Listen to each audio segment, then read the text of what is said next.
ओम सभी को नमस्ते। मंत्रोच्चारण। ओम सहनाववतु सहनौ भुनक्तु सह वीर्यं करवावहै तेजस्विनावधीतमस्तु मा विद्विषावहै। ओम शांति शांति शांति।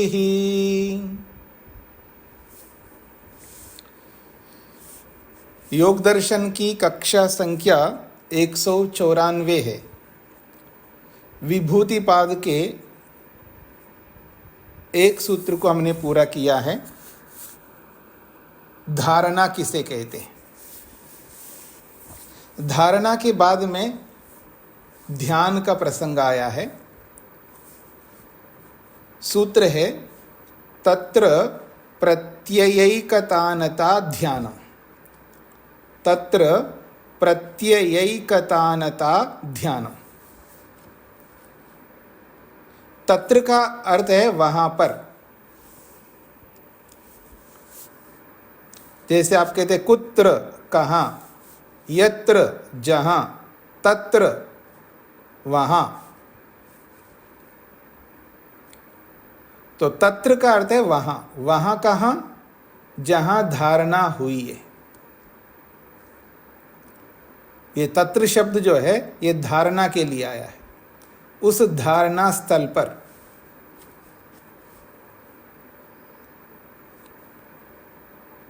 प्रत्यय, तो हमें ध्यान करना है। ध्यान जो है ध्येय का होता है, ध्यान करने योग्य वस्तु का। ध्यान जो होता है वो ध्येय का होता है। ध्येय का अर्थ होता है ध्यान करने योग्य वस्तु, पदार्थ। और यहां प्रत्यय है उस ध्येय वस्तु का ज्ञान। प्रत्यय कहते हैं ज्ञान को। प्रत्यय शब्द का अर्थ है ज्ञान।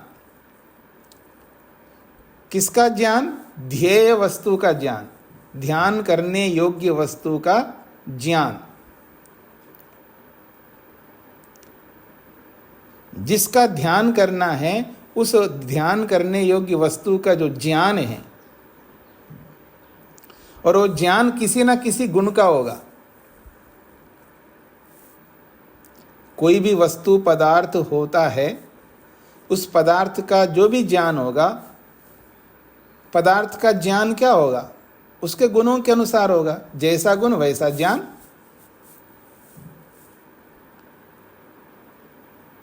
समझने का प्रयत्न करना। जैसे पृथ्वी है, पृथ्वी का ज्ञान हुआ है जी आपको? हाँ जी हुआ है। क्या ज्ञान हुआ है? पृथ्वी गोल है, इसका ज्ञान हुआ है। पृथ्वी इतनी लंबी चौड़ी है, इसका ज्ञान हुआ। पृथ्वी में रूप है, रस है, गंध है, स्पर्श है, शब्द है, इसका ज्ञान हुआ। तो ज्ञान किसका हो रहा है? उस पृथ्वी के गुणों का ज्ञान हो रहा है। वस्तु में अनेक गुण होते हैं, तो वस्तु का ज्ञान अर्थात वस्तु के गुणों का ज्ञान। तो जो ध्येय पदार्थ है, ध्यान करने योग्य पदार्थ है, उस पदार्थ का ज्ञान है यहाँ पर प्रत्यय है। और वो ज्ञान गुण के अनुसार होगा। जैसा गुण वैसा ज्ञान। अब उस ज्ञान को निरंतर मन में बनाए रखना।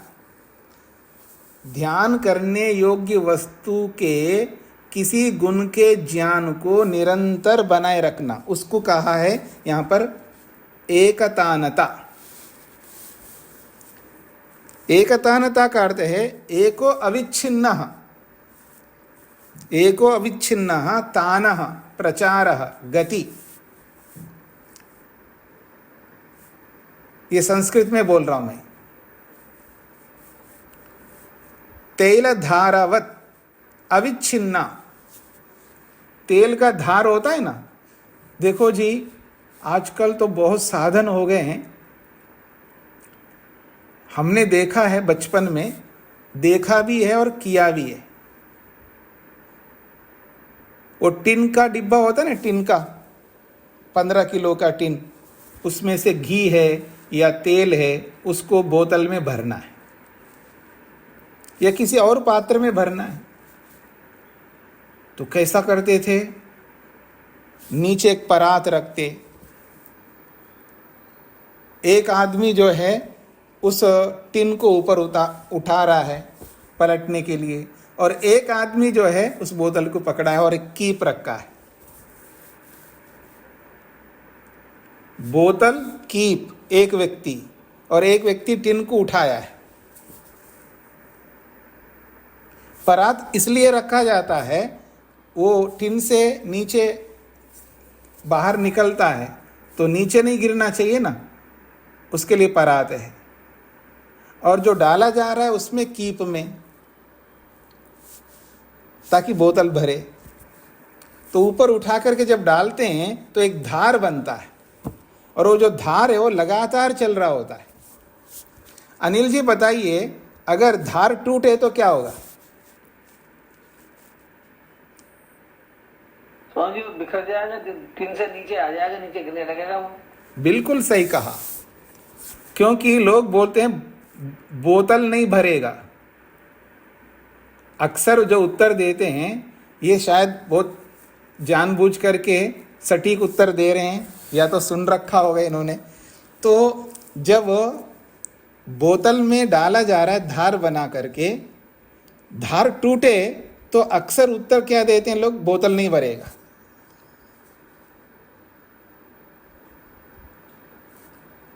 ये सही है, बोतल नहीं भरेगा, लेकिन धार जो टूटा है तो नीचे गिरेगा, और नीचे डालना हमारा उद्देश्य नहीं। तो ये जो धार निरंतर चल रहा होता है लगातार, इस धार को एकतानता कहा है।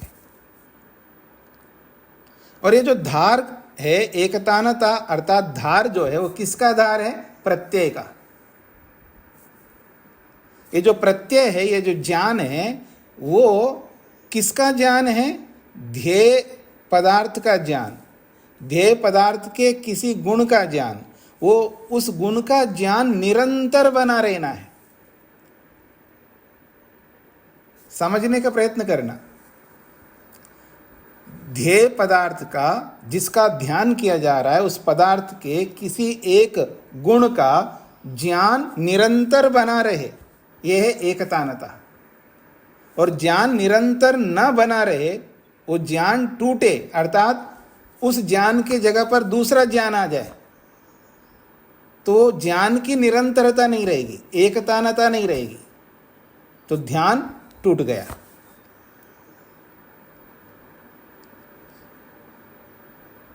मेरी बात को समझने का प्रयत्न करना। जिस पदार्थ का हमें ध्यान करना है, सारे गुणों का ध्यान नहीं कर सकते।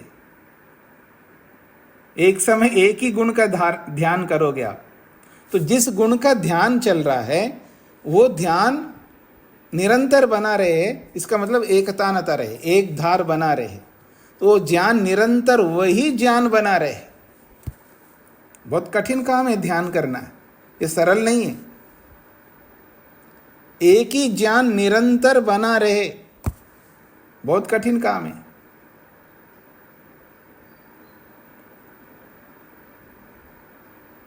पर कठिन तो है, असंभव तो नहीं है।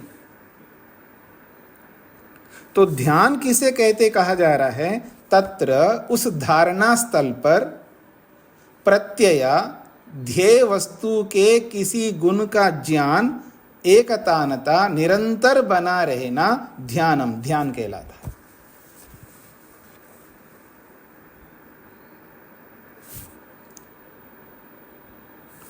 अब देखिए, महर्षि भाष्य में लिखा है, वेदव्यास जी ने तत्र का अर्थ कर रहे हैं तस्मिन देशे, तस्मिन देशे, उस देश में। देश बंधश्चित्तस्य धारणा, तो तस्मिन देशे, उस देश में, धारणा वाले देश में। हमने मन को एक देश में ही तो बांध के रखा था ना, तो धारणा वाले देश में। ध्येय आलंबनस्य, ध्येय आलंबनस्य, ध्येय का मतलब है ध्यान करने योग्य वस्तु को आलंबन बनाया हमने, सहारा बनाया है, उसी के सहारे से ध्यान करना है हमको। तो ध्येय आलंबनस्य, ध्येय के सहारे से, यानी ध्येय का सहारा लिया, यानी ध्येय है पदार्थ, वस्तु जिसका ध्यान करना है, उसके सहारे से प्रत्ययस्य एकतानता, क्योंकि पूरे ध्येय वस्तु का तो ध्यान नहीं होगा, तो उस ध्येय के सहारे से उसके एक गुण, उस एक गुण का ज्ञान, प्रत्यय, उस प्रत्यय का एकतानता। अब इस एकतानता को महर्षि वेदव्यास जी ने लिखा है सदृश प्रवाह। सदृश का अर्थ होता है एक जैसा, और प्रवाह कहते हैं एकतानता को। सदृश प्रवाह का मतलब है एक जैसा प्रवाह रहे, मतलब एक ही ज्ञान निरंतर बना रहे। ज्ञान बदल नहीं सकता, ज्ञान को बदलना नहीं है, ज्ञान बदले नहीं, एक जैसा ज्ञान, यह है सदृश प्रत्यय। इसलिए स्पष्ट कह दिया है प्रत्ययांतरेण अपरामृष्टः।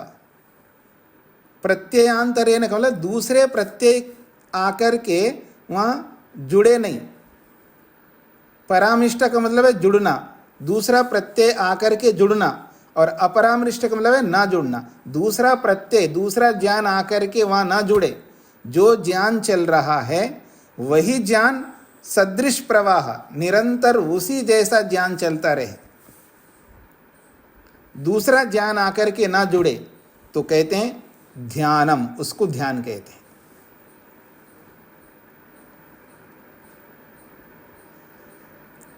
आप में से कुछ लोग ऐसे हो रहे हैं, पता नहीं ये क्या ध्यान है, ध्यान के बारे में पता नहीं कितना सुना है, क्या क्या बोला जाता है, ये क्या ध्यान हो रहा है। ध्यान की परिभाषा ऐसी कर दी है, बड़ा क्लिष्ट लग रहा होगा कई लोगों को। अभी आपके सामने आएगा। शांति रखिएगा, मन में शांति होनी चाहिए, खलबली नहीं होनी चाहिए। पहले शब्द के अर्थ को हम समझने का प्रयत्न कर रहे हैं यहाँ पर। तत्र तस्मिन् देशे, धारणा वाले देश में, ध्येय आलंबनस्य, ध्यान करने योग्य पदार्थ का आलंबन लेते हुए उसका जो प्रत्यय ज्ञान है, उसके किसी एक गुण का ज्ञान है, वह ज्ञान एकतानता अर्थात सदृश प्रवाह, एक जैसा ज्ञान निरंतर बना रहे। प्रत्यांतरेण अपरामृष्टा, दूसरे ज्ञान आकर के वहाँ परामिष्ट ना हो, जुड़े नहीं। परामिष्ट का मतलब जुड़ना, दूसरा ज्ञान आकर के वहाँ न जुड़े, एक ही ज्ञान बना रहे, इसी का नाम ध्यानम, ध्यान कहलाता है। हो गई जी आपकी ध्यान की परिभाषा। अब आइए थोड़ा समझते हैं इसको। अब मेरी ओर देखिएगा, कुछ बातें मैं आपके सामने रखना चाहता हूं ध्यान के संबंध में। जिसका भी हम ध्यान करना चाहते हैं, ध्यान से सुन लीजिएगा, ध्यान को ध्यान से सुनना है। जिसका भी ध्यान हम करना चाहते हैं, जिसको हमने कभी नहीं देखा, जिसका हम ध्यान करना चाहते हैं उसको कभी नहीं देखा। अगर देखा है किसी को, फिर उसका ध्यान नहीं हो सकता।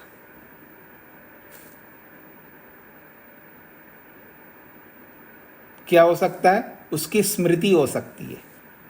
मैं माँ का ध्यान कर रहा हूँ, नहीं, माँ का स्मरण कर रहा हूँ, पत्नी का स्मरण कर रहा हूँ, पति का स्मरण करता हूँ, भाई का, बहन का, बेटे का, बेटी का, पोते का। आजकल आप लोग पोते पोती का स्मरण करते होंगे, या नंदा जी जो है रुपए का स्मरण करते होंगे, कोई मकान का स्मरण करते, कोई किसी का, जो जिसका जैसा व्यापार है, जिसका जैसा व्यापार का मतलब जिसकी जैसी वृत्ति है, जीवन भर जो वृत्ति चलाता है व्यक्ति, दिन भर जो वृत्ति चलाता है, वृत्ति का मतलब है जो भी व्यापार, मन की वृत्ति, मन का व्यापार,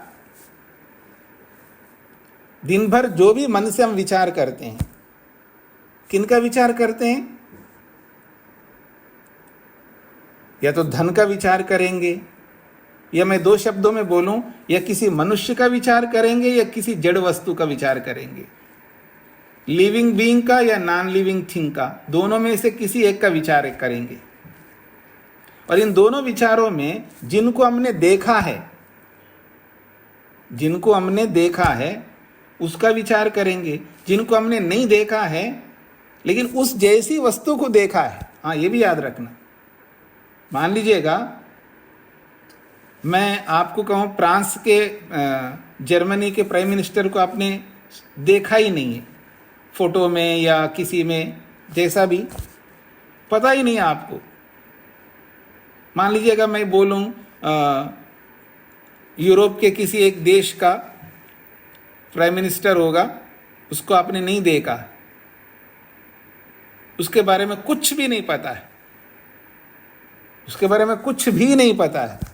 हाँ, देश है तो उसका प्राइम मिनिस्टर होता है, बस इतना ही पता है।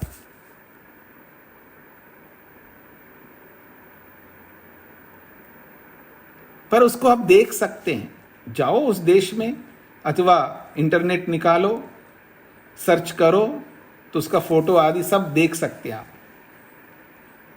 बहुत सरल है ये। लेकिन ध्यान उसका हम करते हैं जिसको आप देखना चाहें तो देख नहीं सकते इन इंद्रियों से। समझने का प्रयत्न करना ध्यान से। ध्यान किसका होता है?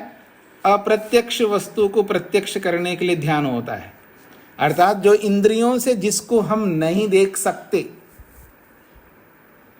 समझने का प्रयत्न करिए, इंद्रियों से जिसको हम देख नहीं सकते उसी का ध्यान होगा। जिसको इंद्रियों से देख सकते हो ना, उसके लिए ध्यान करने की आवश्यकता नहीं है। उसके लिए पुरुषार्थ करो। जाकर के देख सकते तो जाकर के देखो, या जैसा देख सकते वैसा पुरुषार्थ करके देख लेना, समझ लेना जो भी करना है। जिसको हम इंद्रियों से देख ही नहीं सकते उसका ध्यान होता है।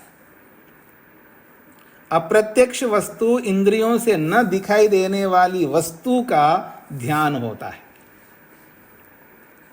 अप्रत्यक्ष वस्तु होना चाहिए, इंद्रियों से दिखाई न देने वाली वस्तु होनी चाहिए, उसी का ध्यान होता है। उसी के लिए ध्यान का विधान किया है। जो इंद्रियों से दिखाई देने वाली वस्तु है उसको ध्यान करने की जरूरत नहीं है। उसके लिए मेहनत करो, पुरुषार्थ करो, पहुंच जाओ, उसको प्राप्त कर लो, देख लो, वो आसान है।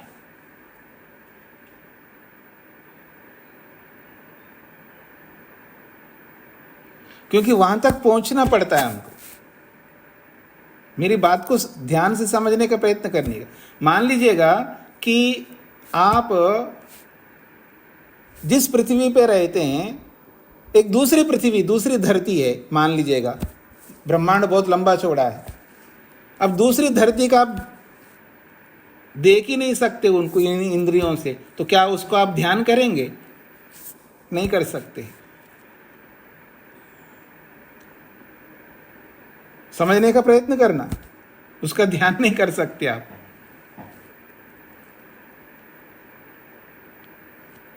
क्या करना होगा? उसके पास जाना होगा आपको। हम जिसका ध्यान करेंगे वो सब हमारे पास में है। समझने का प्रयत्न करना। आपने पढ़ लिया है पहले पाद में, जिसका आप ध्यान करोगे अपने शरीर के अंदर, वो सब हमारे शरीर के अंदर है। कोई ऐसी वस्तु नहीं है जिसका मैं ध्यान करना है वो हमसे दूर हो। ये याद रखना, सब हमारे अंदर ही है। पृथ्वी, जल, अग्नि, वायु, आकाश, जो आपने 28 पदार्थ पढ़े हैं पहले पाद में, 28 प्रकार के पदार्थ सब अपने अंदर ही है। बस शर्त यही है, इंद्रियों से देख नहीं सकते। इसलिए उनका ध्यान करना होता है। और एक बात, आप ध्यान करना चाहते हैं, लेकिन ध्यान किस आधार पर करोगे?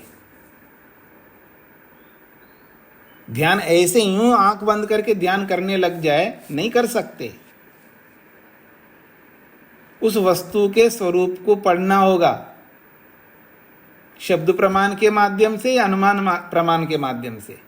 बिना अनुमान प्रमाण के, बिना शब्द प्रमाण के उसका आप ध्यान नहीं कर पाएंगे। किस बेस पर, किस आधार पर उसका ध्यान करोगे? क्योंकि ध्यान जो होता है वो शब्द प्रमाण के अनुसार होता है या अनुमान प्रमाण के अनुसार होता है।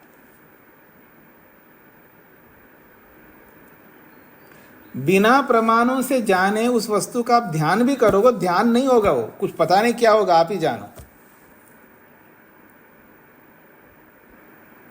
वो तो कल्पना होगी। वस्तु के यथार्थ स्वरूप को जाने बिना ध्यान करोगे कैसे आप? दुनिया में बहुत सारे लोग हैं, ध्यान कर रहे हैं, उनको पता ही नहीं है उस वस्तु का स्वरूप क्या है। बिना वस्तु के स्वरूप को जाने ध्यान करते हैं। ध्यान उस वस्तु का करना होता है जिस वस्तु को यथार्थ स्वरूप में हमने प्रमाणों से जाना है, चाहे शब्द प्रमाण से हो या अनुमान प्रमाण से हो।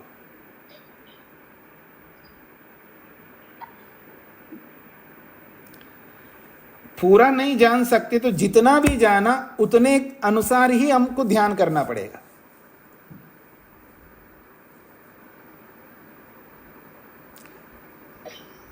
एक और बात बता दूं, सर्वदेशी वस्तु को एक देशी मान करके ध्यान नहीं कर सकते।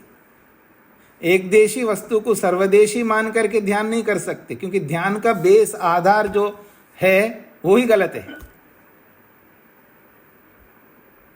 अप्रमाण को अपना करके, आप में से कौन महानुभाव अपना माइक नहीं बंद करते?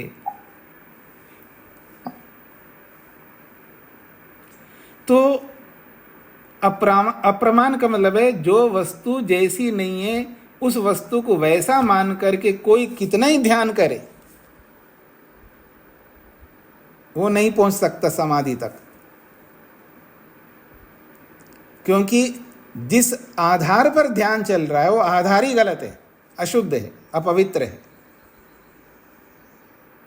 ऐसी बहुत सारी बातों को समझना होता है ध्यान के लिए।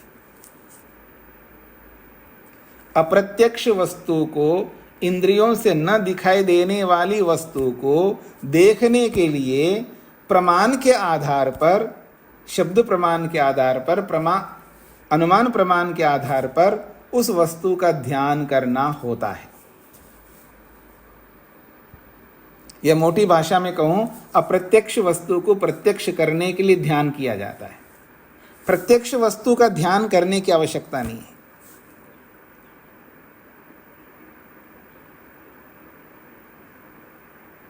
ये यथार्थता है। अब यहां ये जो बात कही जा रही है कि जिस धारणा स्थल पर मन को एकाग्र किया, मन को वहां टिकाया है, जहां मन को टिकाया है, धारणा बनाई है, उसी स्थान पर ध्यान करना है। किसका? ध्येय वस्तु का। अब वो ध्येय वस्तु वहां होगा, वहां पर है। वो जहां ध्येय वस्तु है वहीं हम धारणा कर रहे हैं। इसको समझने का प्रयत्न करना बहुत रोचक वाली बात है। जिस ध्येय वस्तु का हमको ध्यान करना है वो ध्येय वस्तु वहां पर है, बस प्रत्यक्ष नहीं हो रहा है, इंद्रियों से दिखाई नहीं दे रहा है। हाँ जी, नंदा जी, समझने का प्रयत्न करना। मस्तक में या भ्रिकुटी में आप ध्यान कर रहे हैं, अगर वहां पृथ्वी का ध्यान करेंगे यदि, तो वहां पृथ्वी है। पंचमहाभूतों वाली पृथ्वी जो दिखाई दे रही वो नहीं, सूक्ष्म पृथ्वी, जो पहले पाद में बहुत सारी बातें आपके सामने आ चुकी है। चाहे पृथ्वी का ध्यान करो यहाँ पर, या मन का ध्यान करो, या महतत्व का ध्यान करो, 28 पदार्थों में किसी का भी ध्यान करो, वो सब यहीं पर है। ये समझना है हमें। अभी कोई यहाँ नहीं करता है तो वो जिह्वा के अग्रभाग में करता है तो वहां पर भी है। शरीर के अंदर नाड़ी में करो ध्यान तो नाड़ी में भी है। ये विचित्रता है, इसको समझने का प्रयत्न करना। रचना जी, समझ में आ रहा है आपको? पता नहीं क्या समझ में आ रहा होगा। जी समझ गई। तो इसको समझने का प्रयत्न करना है कि जिनका भी हम ध्यान करना चाह रहे हैं वो सब पदार्थ वहीं पर है।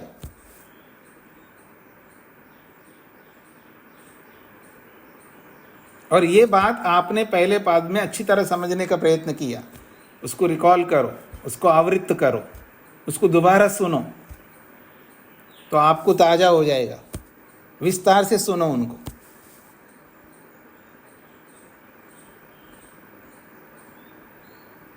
तो ध्येय वस्तु का जब हम ध्यान करते हैं तो ध्येय वस्तु के गुणों का बोध होना चाहिए, और गुणों का बोध भी यथार्थ में होना चाहिए। यथार्थ में नहीं है तो फिर ध्यान नहीं हो पाएगा।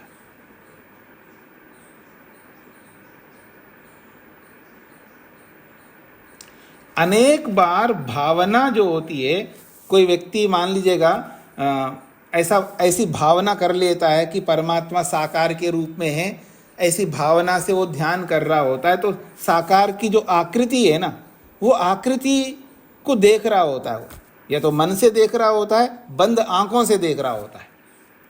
दोनों ढंग से देख सकता है। आंखें बंद है फिर भी आकृति को देख रहा होता है बंद आंखों से, अथवा मन से आकृति को देख रहा होता है। तो उस आकृति का ही ध्यान कर रहा होता है वो।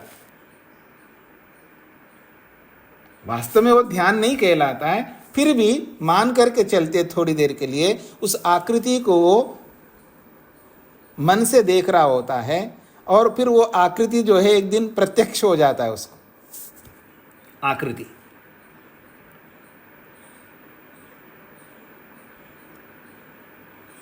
और वो भी आकृति प्रत्यक्ष होता है, वो कल्पना होती है। पर यहाँ जिसका हम ध्यान करेंगे, जिसका भी ध्यान करेंगे, वो ध्यान जब समाधि के रूप में परिवर्तित होगा, वो कल्पना नहीं होगी, वो यथार्थ रूप में उस वस्तु का दर्शन प्रत्यक्ष होगा। और जहां ध्यान कर रहे हैं वहीं प्रत्यक्ष होगा। ये समझना है हमको। अब आगे की बात करता हूं। ये जो प्रत्यय है, इस प्रत्यय को एकतानता, एक सरीखा, एक धार की तरह एक जैसा ज्ञान को बनाए रखना, ये ध्यान है। उदाहरण देता हूं मैं। ईश्वर के एक गुण को हम सामने लाते हैं, कोई भी गुण। अब उस गुण का ज्ञान जब हमारे मन में रहता है, जैसे उदाहरण के लिए ईश्वर सर्वरक्षक है, यानी रक्षा करना ईश्वर का स्वरूप है। अब उसको स्वरूप कहो, उसका गुण कहो, या उसका धर्म कहो, या उसका स्वभाव कहो, कोई अंतर नहीं है। ईश्वर का धर्म है सबकी रक्षा करना, ईश्वर का गुण है सबकी रक्षा करना, ईश्वर का स्वरूप है सबकी रक्षा करना, ईश्वर का स्वभाव है सबकी रक्षा करना। अब ईश्वर का ये एक स्वरूप है, एक गुण है, और इस गुण का जो ज्ञान हो रहा है ना, ईश्वर हमारी रक्षा कर रहा है, ये जो ज्ञान हो रहा है, इस ज्ञान को निरंतर बनाए रखना। इसको मैं शब्दों में बोलता हूं। ओम, हे परमेश्वर, आप सर्वरक्षक है, आप सब प्रकार से रक्षा करते हैं, आप विविध प्रकार से रक्षा करते हैं, आप अनंत प्रकारों से रक्षा करते हैं। है तो रक्षा को बोल रहा हूं मैं। अच्छा, मन से बोलते जाइए आप, देखते हैं कितने देर तक बोलते रहेंगे और दूसरा ज्ञान बीच में ना आए। शर्त दिया है ना, हे प्रभु आप ओम ये सर्वरक्षक, ओम सर्वरक्षक, ओम सर्वरक्षक, ओम सर्वरक्षक, ओम सर्वरक्षक बोलते जाओगे, 1 मिनट भी नहीं हो तो आप बोर हो जाओगे। कोई 2 मिनट तक करके बोर हो जाएगा, कोई 4 मिनट, कोई 5 मिनट करके बोर, 1 घंटे तक आप ओम सर्वरक्षक, ओम सर्वरक्षक, ओम सर्वरक्षक सटीक एक ही ज्ञान बना रहे। कितना कठिन काम है, कितना कठिन काम है। नहीं रख सकता आदमी, बोर हो जाता है।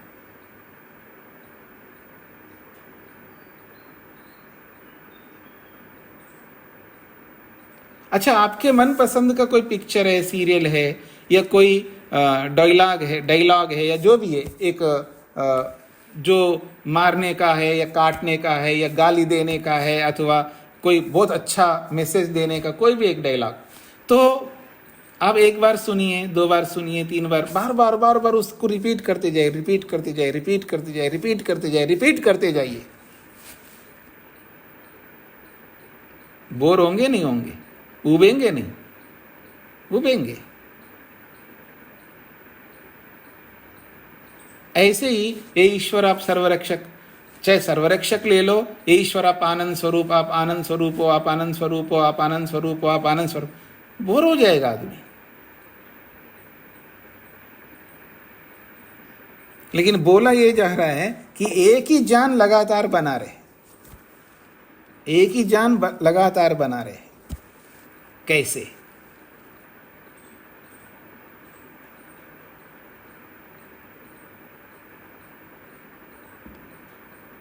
अच्छा, मैं आपको उदाहरण देता हूं। मान लीजिए ईश्वर सर्वरक्षक है, रक्षा करता है। एक जैसी रक्षा हमारे सामने, एक रक्षा ही है। आपको ये पता है ना, क्या बोलते हैं आप, जाति और व्यक्ति। मनुष्य व्यक्ति है, मनुष्यता जाति है। इसको आप मनुष्यत्व कह सकते हैं। मनुष्यत्व एक जाति है। विष्णु जी मनुष्य है, शेखर जी मनुष्य हैं, उषा जी मनुष्य हैं, अनिल जी मनुष्य हैं। मनुष्य मनुष्य मनुष्य मनुष्य बोलता जा रहा हूं मैं। एक ही ज्ञान है ना, एक ही प्रत्यय है, लेकिन एक जैसा प्रत्यय है। एक ही प्रत्यय नहीं, एक जैसा प्रत्यय है। क्योंकि विष्णु जी मनुष्य है, लेकिन अलग प्रकार का मनुष्य। शेखर जी अलग प्रकार के, नंदा जी अलग प्रकार के, लेकिन मनुष्य सब है।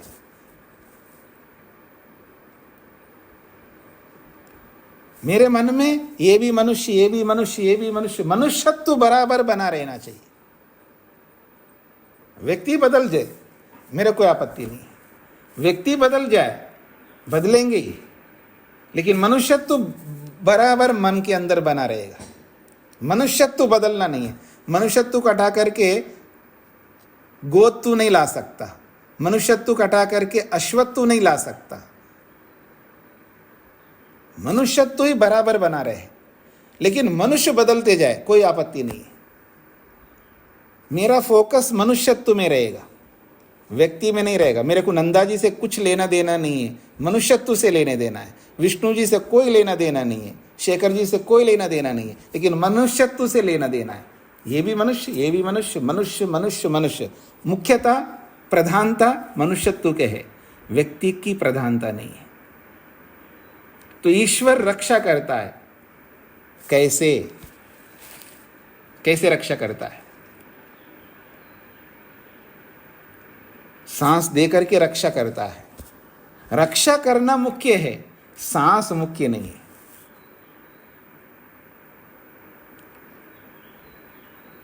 समझने का प्रयत्न करना। ईश्वर मेरी रक्षा करता है, अरे कैसे करता है? केवल रक्षा करता है बोलने से नहीं कर, मेरे को पता लगना चाहिए, उसका रक्षा का स्वरूप मेरे सामने आना चाहिए। ये प्राणों से मेरी रक्षा कर रहा है, बहुत अच्छी बात है।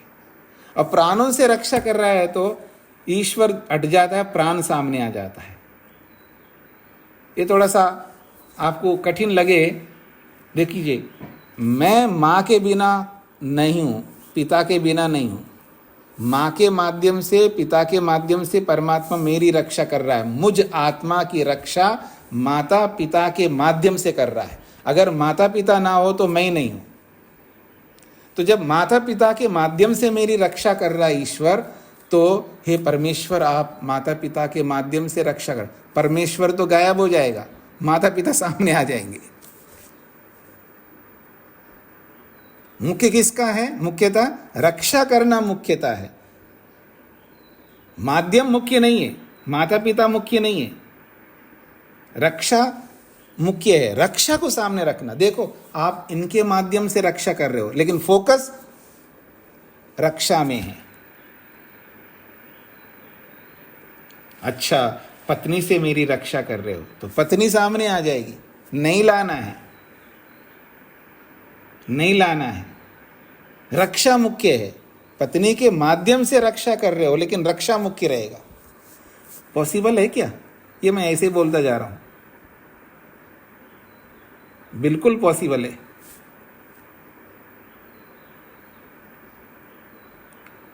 क्या करें, मेरे सामने सब माताएं बहुत कम हैं आज, लोग ही कम दिख रहे मेरे को, थोड़ा अधिक माताएं, सारी माताएं हो जाओ मेरे सामने, सबको ले चलता मैं। ले चलने के लिए बोला था, आप आ नहीं रहे थे, चले एक मॉल में ले जाता हूं, दुबई के मॉल में, बहुत बड़ा मॉल है और वहां स्पेस भी बहुत ज्यादा है, बहुत लंबा चौड़ा, और मॉल के बीच में माताओं को ले जा रहा हूं मैं। कोई बात नहीं, पुरुष भी आ जाओ, कोई दिक्कत नहीं मेरे को, क्योंकि उनको दिलाना है नेकलेस। और एक लड़की को खड़ा कर दिया, वो सेलिब्रिटी नहीं है, समझने का प्रयत्न करना, वो सेलिब्रिटी नहीं है, साधारण लड़की, लेकिन 0 फिगर में। उसका गला बहुत अच्छा लग रहा है और उसके गले में हार डाल दिया। उस लड़की को तैयार किया, कपड़े आदि जो भी अच्छे कपड़े, लेकिन वो सेलिब्रिटी नहीं है, कुछ नहीं पता है आपको कौन है, लेकिन उसके गले को देख रहे हो, गले को भी नहीं, गले में नेकलेस को देख रहे हो। सारी माताएं देख रही है, उनको कोई मतलब नहीं उसका नाक कैसा है, वो कितना लंबा है, या वो गोरी है, काली है, कुछ नहीं पता उनको, क्या पहन रखा है, कैसे वस्त्र पहना। उनका टारगेट किस पर है जी? फोकस किस में है? रचना जी बताएंगी किस में फोकस है? नेकलेस में। और बता दूं, वो नेकलेस 10 करोड़ की है। प्रतिभा जी 10 करोड़ की है।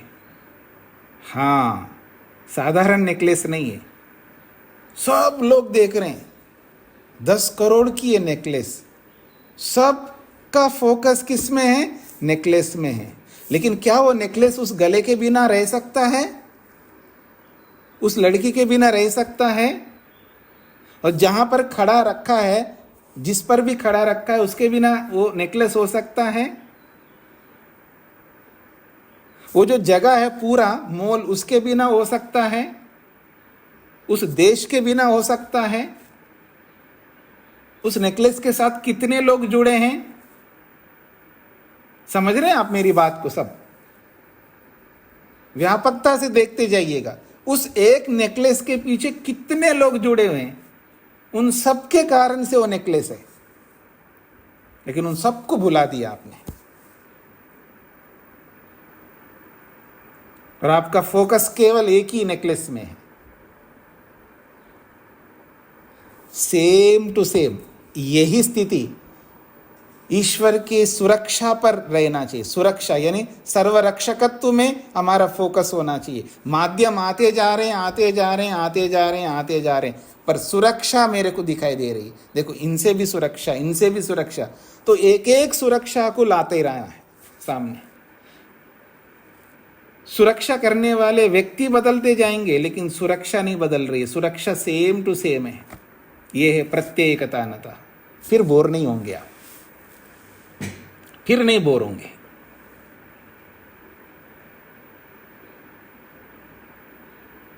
नंदा जी ने अपने फैक्ट्री, पता नहीं क्या चलाते होंगे, फैक्ट्री में एक वॉचमैन को रखा है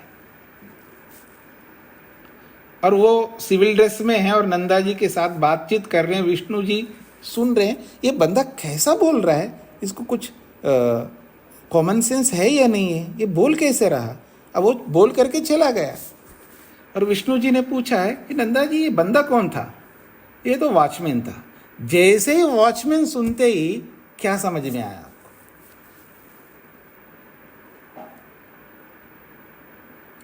वॉचमैन का मीनिंग क्या है? वो वॉच करता है, देखता है। किसको देखता है? वो जिस जिसको वॉच करता है वो सारा दिमाग में आना चाहिए, तभी तो वॉचमैन है ना। क्यों नंदा जी? जिसके लिए उस आदमी को रखा आपने, जिसको वॉच करने के लिए रखा है, वो सारा अगर आपके दिमाग में नहीं आता है तो आपने क्या समझा वॉचमैन को? कुछ नहीं समझा आप। तो जो जो वॉच करता है, जिसकी वो सुरक्षा करता है, चाहे आने वालों को देखता है, जाने वालों को देखता है, क्या लाई जा रही वस्तु उसको देखता है, क्या ले जाई जा रही उसको देखता है, जिसके लिए उसको काम सौंप रखा है, वो सब मिलकर के वॉचमैन है वो। और वो सब आपके दिमाग में नहीं आता है तो वॉचमैन को आपने समझा क्या है? फिर कुछ नहीं समझा। ईश्वर सर्वरक्षक, ईश्वर सर्वरक्षक, ईश्वर सर्वरक्षक, पर उसकी सुरक्षाएं समझ में नहीं आ रही है। उसकी सुरक्षाएं जो है ना, किस किस प्रकार की सुरक्षा करता है, उसकी विभिन्न प्रकार की सुरक्षाएं ना, अनंत प्रकार की सुरक्षाएं। तो आप 1 घंटे के लिए जब सुरक्षा को समझे तो 1 घंटे में कितनी सुरक्षाओं को ला सकते हो आप? वो सारी सुरक्षाओं को लाए नहीं है तो आपने समझा क्या ईश्वर की सुरक्षा को? आप एक ही प्रत्यय है, एक जैसा प्रत्यय, सदृश प्रवाह। ये नहीं कहा एक ही ज्ञान रहेगा, सदृश कहा। सदृश का मतलब एक जैसा। शेखर जी ने मेरे सामने 10 गाड़ियां खड़ी कर दी है। अब भारत में हम लोग तो छोटी मोटी बातें करते हैं, मारुति की गाड़ियां खड़ी कर दी है। एक ही कंपनी की गाड़ी हैं और एक ही, क्या बोलते हैं आप, एक ही मॉडल की गाड़ी हैं, एक ही कलर की गाड़ियां हैं।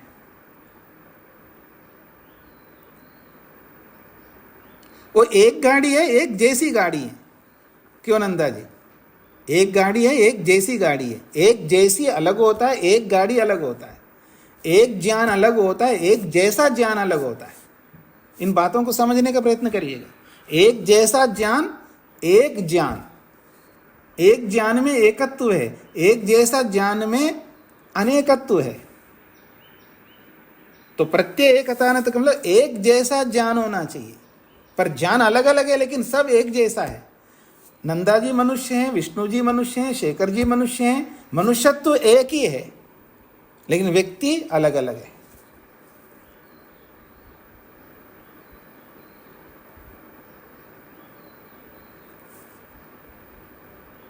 तो ध्यान जो है बहुत कठिन है लेकिन असंभव नहीं है। पर इसको करने के लिए, इसका ज्ञान समझने के लिए, ध्यान करने के लिए क्या करना होगा? स्वाध्याय करना होगा। पीछे पढ़ा था ना आपने, स्वाध्यायात योगमासीत योगात स्वाध्याय मामनेत, स्वाध्याय योग संपत्त्या परमात्मा प्रकाशते। क्योंकि ईश्वर को समझना कोई खेल नहीं है। ईश्वर के एक गुण को समझना कोई खेल नहीं है। ईश्वर के एक गुण को समझने के लिए अथाह स्वाध्याय चाहिए। अथाह, बहुत पढ़ना पड़ेगा। हमने आज जो भी पढ़ा है तिल भर पढ़ा है, हिमालय अभी बचा हुआ है। हिमालय के सामने एक तिल का क्या स्वरूप होगा, क्या औचित्य होगा। ईश्वर के एक गुण को हमें तिल भर समझा। अब उस तिल को राई बनाना है, राई को जो है वो चना बनाना है, चने को जो है आंवला बनाना है, आंवले को जो है बेल बनाना है, बेल को जो है कद्दू बनाना है। कद्दू समझते हैं? हमने समझा है अमेरिका देश में बड़े पता नहीं कितने किलो के होते हैं। हे भगवान! और कद्दू से फिर आगे और बढ़ना है हमको। तो ऐसे हमको उस गुण को विस्तार करते जाना है।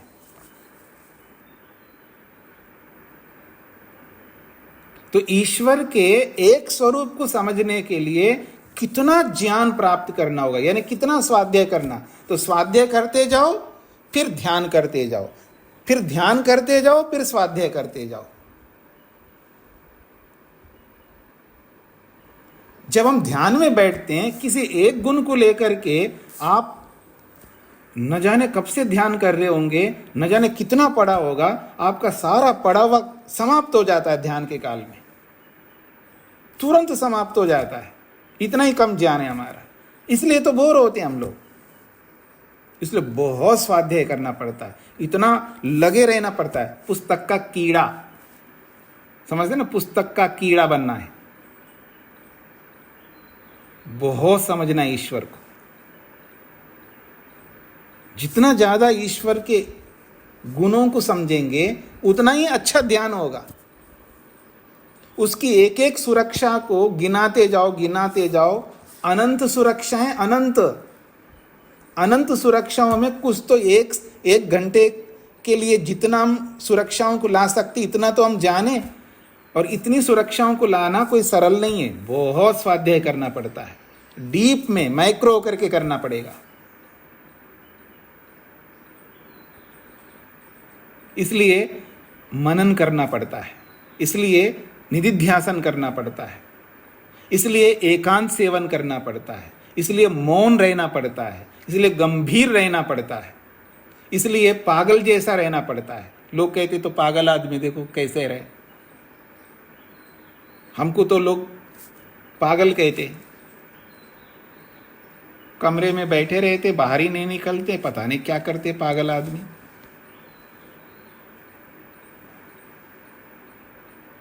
पागल ही सही, हम अपने पागलपन में हम बहुत खुश हैं। तो इतना पागल होकर के एक गुण को समझने के लिए कितना डीप में हमको समझते जाना है, समझते जाना है। ये स्वाध्याय जो है बहुत करना पड़ता है, पुस्तक खोल करके भी करना पड़ता है, पुस्तक बंद करके भी करना पड़ता है, जब समय मिले तब स्वाध्याय करना पड़ता है। स्वाध्याय के अनेक स्वरूप है। जितना डीप में जितनी सुरक्षाओं को हम अधिक से अधिक समझेंगे, उन सारी सुरक्षाओं को ध्यान में रख करके जब ईश्वर का ध्यान करेंगे फिर बोर नहीं होंगे।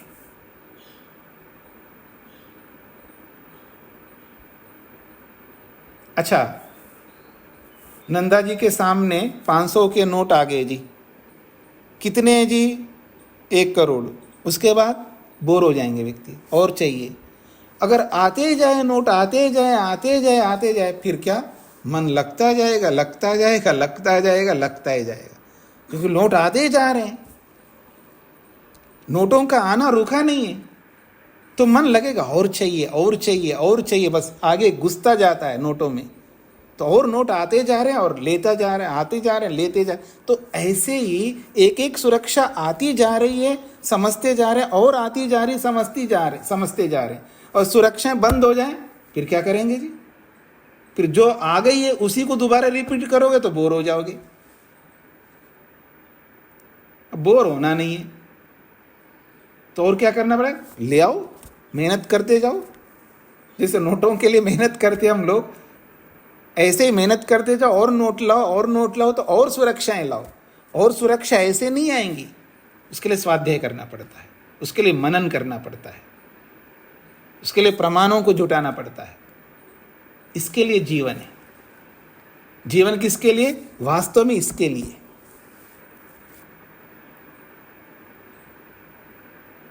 कुछ आइडिया मिल रहा है जी आपको ध्यान का? अब पूछिएगा, जिनको पूछना है आप पूछिएगा ध्यान के बारे में, ध्यान पूर्वक ध्यान के बारे में पूछिएगा।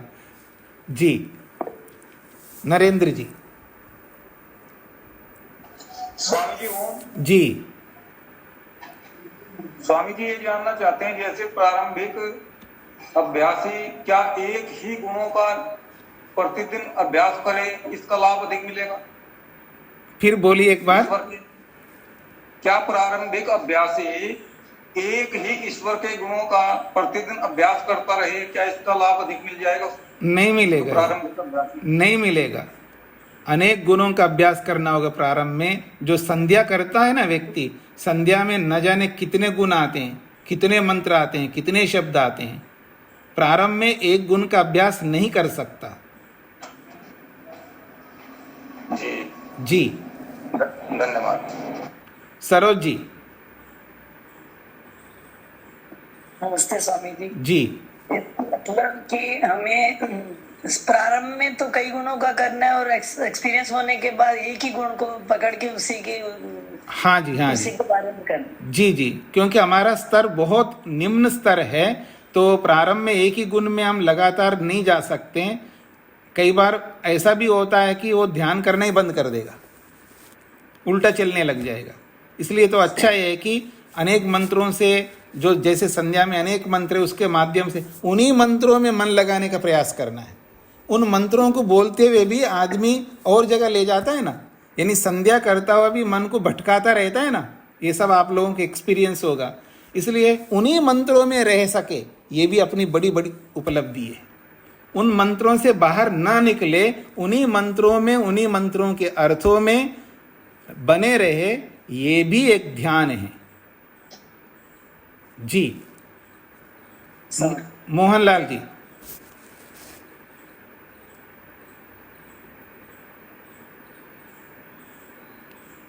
अपना माइक ठीक, अपना इंटरनेट ठीक करके आइए। हाँ जी सुभाष जी।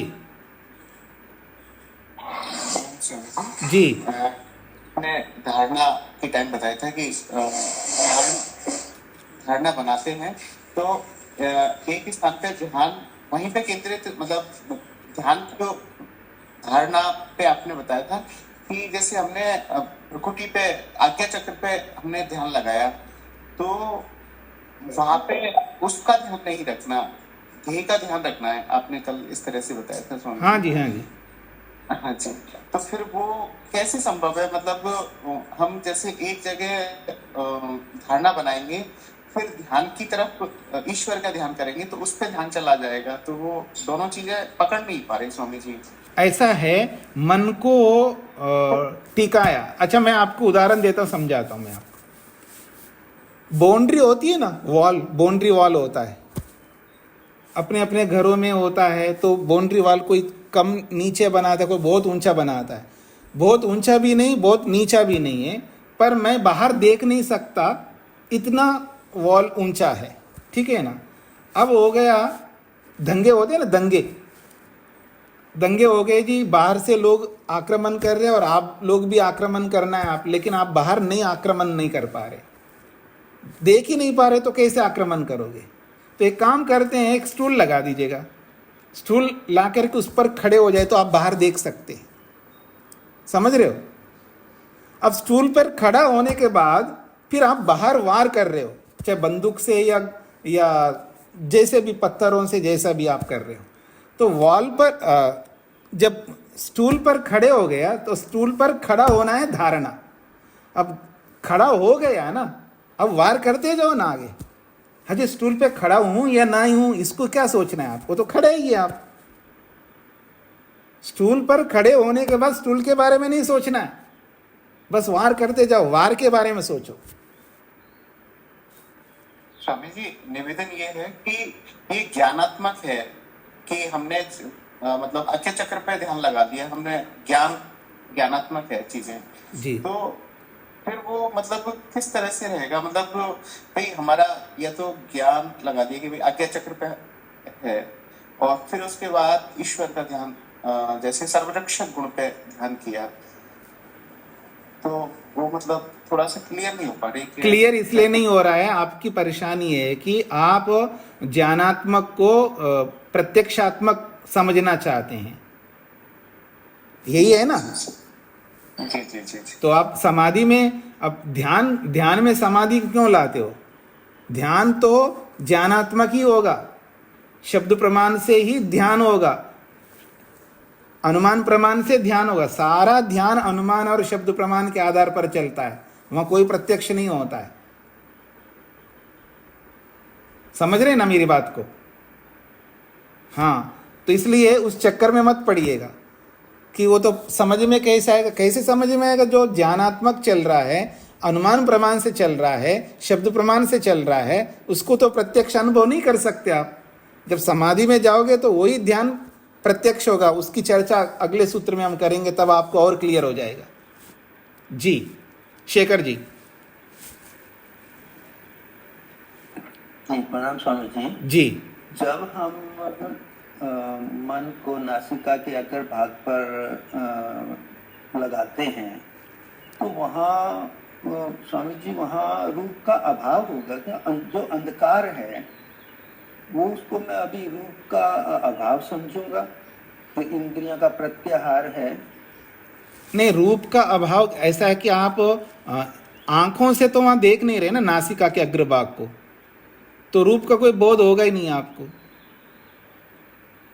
तो मतलब जो अंधकार मन में कुछ तो आ ही रहा है ना? नहीं, मन में कोई अंधकार नहीं आएगा, मन में वो स्थान आएगा, स्पेस आएगा। मैंने मन को यहाँ इस जगह पर ठिकाया, बस जगह का आभास रहेगा। वो पीछे बताए थे ना समाधि के प्रसंग में कि कितनी अनुभूतियां रही थी वहां पर। जैसे शब्द अर्थ ज्ञान, उसकी भी अनुभूति रहती है, शब्द का भी, अर्थ का भी और ज्ञान का भी। उसके आगे भी देश काल, देश का भी पता रहता है, काल का भी पता रहता है। उसके साथ और कई जोड़े ना, ये सब अनुभूतियां बनी रहेंगी, उसमें कोई आपत्ति नहीं है। पर अंधकार रहेगा, अंधकार का भान हो रहा है, इसका मतलब है अंधकार का भान हो, अगर मन से अंधकार का भान हो रहा है उसको रोकना है। जी जी, तो मतलब हमारी धारणा ही नहीं हुई, अभी प्रत्याहार ही नहीं हुआ। मन अगर वहाँ हमें अंधकार मालूम हो रहा है, हाँ जी, अब अंधकार को देख रहे हैं, तो हमारा मतलब प्रत्याहार भी नहीं हुआ। हाँ, मैंने बताया था पीछे, जब आंखें बंद करते हैं हम, बंद आंखों से देखने का प्रयत्न करते हैं अंधकार को, वो नहीं देखना है। क्योंकि आप आंखें जैसे बंद करते हैं और बंद आंखों में आपको अंधकार प्रतीति हो रही है, तो वो आंखों से प्रतीति हो रही है। अगर आंखों को अगर रोक लिया हमने तो कुछ अंधकार का कोई पता ही नहीं लगेगा हमको, मतलब कोई भी विजिबिलिटी नहीं रहेगी सामने। तो सिर्फ मन से जगह ही देखना है? नहीं, जगह, हाँ, मन से जगह का अनुभव रहेगा, बस जगह का अनुभव रहेगा। हाँ, जगह का अनुभव रहेगा। उस जगह पर जिसका आप ध्यान कर रहे हैं उसमें मन लगा रहेगा, जगह का भान रहेगा। जैसे मैंने अभी सुभाष जी को बोला था, स्टूल पर तो खड़े हो गए और खड़े होकर के अब फोकस है बाहर मारने में। ये तो भान है कि मैं कहाँ खड़ा हूँ, स्टूल पर खड़ा हूँ, लेकिन स्टूल पर जो खड़ा जो भान है वो गौण रूप में रहेगा, मुख्य भान रहेगा मारने में। ऐसे ही उस स्थान का भान रहेगा गौण रूप से, लेकिन जिसका हम ध्यान कर रहे हैं उसमें मुख्यता रहेगी। जी जी जी स्वामी जी, तो हमारे ध्येय को हम नाक के अग्र भाग पे ही लेके आएंगे। परमात्मा के गुण हम मतलब उसका ज्ञान उस जगह ही लेके आएंगे स्वामी जी? हाँ, वो उस जगह पर है पहले से। ईश्वर तो सर्वव्यापक होने से उस जगह पर है, तो उस जगह पर ही हम ईश्वर के किसी गुण को हम अनुभव कर रहे हैं, ज्ञानात्मक शब्द प्रमाण के आधार पर या अनुमान प्रमाण के आधार पर। जी जी स्वामी जी, धन्यवाद। वीरेंद्र जी। स्वामी जी, जी स्वामी जी, आपने अभी बताया कि 28 तत्वों का दर्शन इसी शरीर में होता है, क्योंकि पिछले समाधि पाद में आपने बताया था कि असंप्रज्ञात समाधि में 27 तत्वों का दर्शन होता है, तो 28वां कौन सा तत्व है? आप पीछे वाले को निकाल के सुनिएगा, जो समाधि का जो प्रसंग है ना पीछे का, वो निकाल करके सुनिएगा। 27 पदार्थ जो है वो संप्रज्ञात में है और असंप्रज्ञात में 28वां ईश्वर है। इसको विस्तार से आपको वहीं समझ में आएगा। सविता जी। नमस्ते स्वामी जी। जी स्वामी जी, ये ध्यान की बात कर रहे थे, जैसे हम ओम का ध्यान करते हैं श्वासों के साथ, तो उसमें जैसे अभी आपने कहा कि सर्वरक्षक ईश्वर है, उसके गुणों का ध्यान करना, पर जब हम ओम का ध्यान करते हैं तो ओम के गुणों का कैसे ध्यान करते हैं? मन तो ओम में ही लगा रहता है। ओम कौन है? ईश्वर है। तो ईश्वर का ही दान करने का मतलब ओम का कहो या ईश्वर कहो, एक ही तो बात हो गई ना। ठीक है स्वामी जी। स्वामी जी एक बार ये सूत्र का शाब्दिक अर्थ बता देंगे दोबारा से? धारणा स्थल पर ध्येय पदार्थ के किसी एक ज्ञान का लगातार बना रहना ध्यान कहलाता है। धन्यवाद स्वामी जी। तो समय पूरा हो गया, बाकी ध्यान पूरा नहीं हुआ, समय पूरा हुआ है। जिनके प्रश्न रह गए हैं वो कल भी पूछेंगे, और ध्यान के बारे में बहुत कुछ आपको समझना है, तो इसलिए जल्दी नहीं करिएगा, अभी समय हमारे पास है ध्यान को समझने के लिए। कल पूछिएगा आप लोग जिनके प्रश्न रह गए हैं। ओम शांति शांति शांति।